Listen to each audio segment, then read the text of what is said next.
Go'zallik bu parvarish esa to'g'ri tanlangan vositalardan boshlanadi. Assalomu alaykum. Bugun siz bilan BioAqua to'plami haqida gaplashamiz. Bu mahsulotni qanday qo'llanilishi haqida to'liq ma'lumot berib o'taman. Birinchi bosqich cleanser, ya'ni tozalagich. Bu teri yuzasidagi ortiqcha yog' va o'lik hujayralarni muloyimlik bilan tozalaydi. Qizlarjonlar har doim atir-sovun o'rniga shundan foydalansangiz bo'ladi.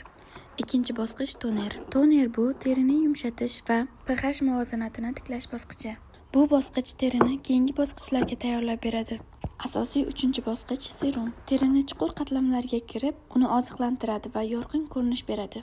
Buni har bir tomchisida teringiz uchun foydali tarkib mavjuddir. To'rtinchi bosqich losyon. Bu terini chuqur qatlamlarini namlantiradi va teri qurishini oldini oladi. Muntazam foydalanish teringizni ipakdek mayin va silliq qiladi. Beshinchi bosqichimiz ko'z kremi. Yumshoq teksturasi va tarkibidagi oziqlantiruvchi moddalar ko'z atrofidagi ajinlarni kamaytiradi.